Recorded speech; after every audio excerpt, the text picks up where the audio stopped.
शुरू अल्लाह के नाम से जो नहायत मेहरबान रहम करने वाला। अस्सलाम वालेकुम नाज़रीन, आप देख रहे हैं मेरा यूट्यूब चैनल और मेरा नाम है मोहम्मद हारून। जिस तरह आप लोगों को मालूम है कि अमीर बलाज कत्ल केस में जो है वो लम्हा ब लम्हा कुछ ना कुछ पेशरफ जो है वो होती जा रही है और पुलिस इंतहाई तनदही के साथ, चाबकदस्ती के साथ जो है इस केस को हल करने में लगी हुई है।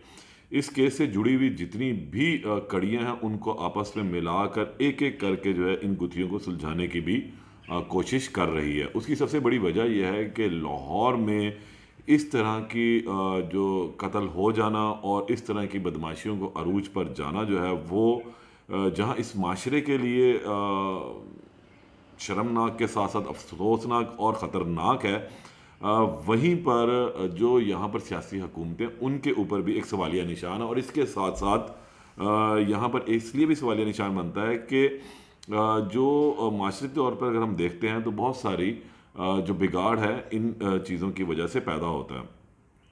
अमीर बलाज टीपू के कत्ल में जहाँ पर तीफी भट्ट और गोगी भट्ट का नाम लिया जा रहा है, वहीं उसके साथ साथ इनसे जुड़े लोगों को भी गिरफ्तार करने का सिलसिला जो है पुलिस ने शुरू कर रखा है, ताकि जो गोगी भट्ट है उससे मुतल्लिक कोई भी टिप या किसी भी किस्म की कोई इन्फॉर्मेशन जो है वो इन तक पहुंच सके और वो उसको गिरफ्तार करने में कामयाब हो सकें। दो तरह से प्रेशर जो है पुलिस के ऊपर इस वक्त मौजूद है, सियासी भी और इसके अलावा उनका अपना इखलाकी जो काम है, जो उनका फ़राइज़ मनसबी में शामिल है, ये एक प्रेशर भी इनके ऊपर है। जो मुद्दई पार्टी है वो बिल्कुल वो चढ़ी हुई है और वो चाहती है कि उनके भाई का जो कत्ल है, इसके जो कातिल हैं वो जल्द अज जल्द गिरफ्तार हों, कानून के कटहरे में आए और इस फैमिली को इंसाफ मिले। गुज़िश्ता 30 साल से ये दुश्मनी की जो लाहौर के अंदर चल रही है एक गैंग वॉर, और इसमें सिर्फ हमेशा नुकसान एक ही पार्टी का होता आया है। बिला ट्रका वाला जो अमीर बालाज के दादा थे उनको इन्हीं के साथियों ने कत्ल किया और वो बाद में इस ग्रुप के साथ जाकर मिल गए थे। उसके बाद आरिफ अमीर टीपू ट्रका वाला जो बिला बालाज के वालिद थे, उनके कत्ल में भी जो है इसी तरह ही नाम आया तीफी भट्ट और गोगी भट्ट का कि उन्होंने ये कत्ल करवाया था।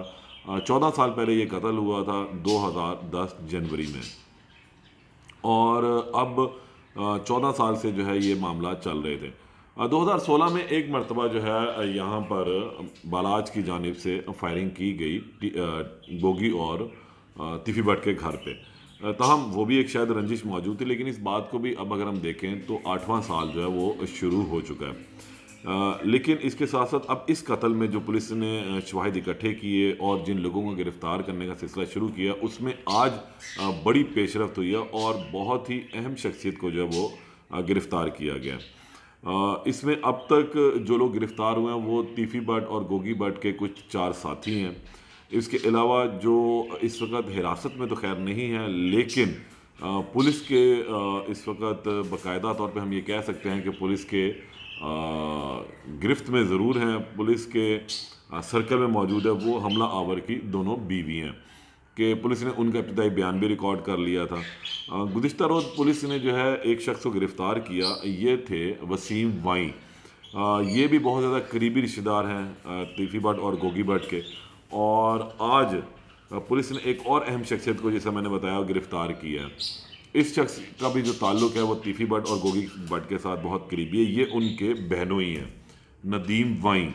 पुलिस ने आज इनको जो है वो इनके घर के पास यानी कि रॉयल पार्क से गिरफ़्तार किया और तफ्तीश के लिए जो है वो अपने पास रख लिया।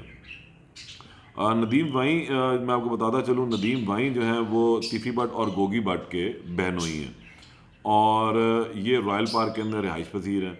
अब इनको भी इसी कत्ल के सिलसिले में गिरफ़्तार किया और ये एक बहुत बड़ी कामयाबी है पुलिस को इस हवाले से कि शायद ये शुबा है कि वो भी इस सारे मामले में किसी तरह मुलव्वस हैं या नहीं है, लेकिन अब ये तो इन्वेस्टिगेशन के बाद ही मालूम हो सकेगा कि आखिर इन नदीम वाई का जो है क्या ताल्लुक़ था इस सारे मामले में। अब सूरत हाल ये थी, जैसे मैंने इससे कबल भी बताया कि जो अपडेट आती रही हैं साथ साथ जो अब तक, एक मैं आपको रिकैप जो है वो ज़रा बता दूँ कि 19 तारीख को जो है ये कत्ल होता है अमीर बालाज टीपू का एक शादी में, और उसके बाद हमला आवर जो है वो जवाबी फायरिंग से मौके पर ही मारा जाता है। इसकी शनाख्त होती है मुज़फ़्फ़र हुसैन के नाम से, शेखुपुर का रिहायशी है। फिर बाद में मालूम होता है कि ये शख्स जो है वो तीफ़ी भट्ट और गोगी भट्ट का ज़ाती मुलाज़म था। तीफ़ी भट्ट का ये मालशिया था। फिर पुलिस ने मज़ीद इन्वेस्टिगेशन की तो मालूम हुआ कि जो तीफ़ी भट्ट हैं वो बैरून मुल्क फ़रार हो गए। पहले मालूम हुआ कि कराची के रास्ते वो फ़रार हुए हैं, लेकिन बाद अज़ां ये मालूम हुआ कि वो इस्लामाबाद से दुबई फ़रार हो गए थे कत्ल की रात ही। जबकि जो गोगी भट्ट है वो मफरूर है और अभी तक वो गिरफ़्तार नहीं हुआ। अब पुलिस ने मुख्तलिफ़ जगहों पे जो है छापे मारे, लेकिन इसकी गिरफ़्तारी अमल में नहीं आ सकी। लेकिन मुख्तलिफ़ लोगों को पुलिस ने हिरासत में लिया। इसके अलावा जय वकुआ की जियो फेंसिंग की गई, वहाँ से को 500 के करीब कॉल्स का रिकॉर्ड भी हासिल किया गया और अब उनकी स्क्रूटनी करके जो मुतलका लोग हैं उनको भी शामिल तफ्तीश किया जाएगा। उस शादी में आए हुए बहुत सारे लोगों के बयान जो है कलमबंद किए। जय वकुआ पर से जो है जो पिस्टल था हमला आवर का वो गायब था, लेकिन बाद अज़ां वो भी मिल गया, पिस्टल भी। अब जो पोस्टमार्टम रिपोर्ट है वो अभी बालाज की आनी बाकी है। बालाज के भाई मौसम ने जो है एक FIR दर्ज करवाई और उसमें तीफ़ी भट्ट, गोगी भट्ट और 4 नामालूम अफराद को जो वो नामजद किया गया। इसके साथ साथ वकूए के बाद जो है मुख्तलिफ फुटेजेस जो हैं वो भी सामने आती रही, वो हमने आपको दिखाई भी। और उसमें एक अहम चीज़ ये थी जो सामने आई कि एक काले कलर का वीगो डाला जो है वो जय वकुआ से जिस वक्त फायरिंग होती है 10:43 पे, तो वन वे काटता हुआ उस शादी हाल के बाहर से भागता हुआ देखा गया।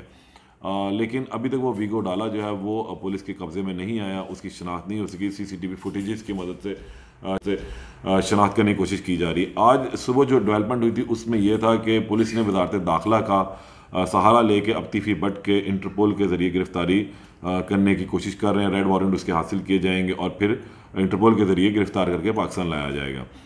ताहम ये अभी अंडर प्रोसेस हैं चीज़ें। इसके साथ अभी की जो ताज़ा तरीन थी कि अब से कुछ देर कबल जो है पुलिस ने नदीम वाई को गिरफ़्तार किया रॉयल पार्क से। ये नदीम वाई जो हैं तीफ़ी भट्ट और गोगी भट्ट के बहनोई हैं और इससे कबल इन्होंने वसीम वाई को भी जो इनके भाई हैं उनको गिरफ़्तार किया था। ये इस वक्त जो है अब तक की ताज़ा तरीन है। अब इस केस में मज़ीद जो भी अपडेट होगी उससे आपको आगाह करेंगे। तब तक के लिए इजाज़त दें। अल्लाह निगहबान।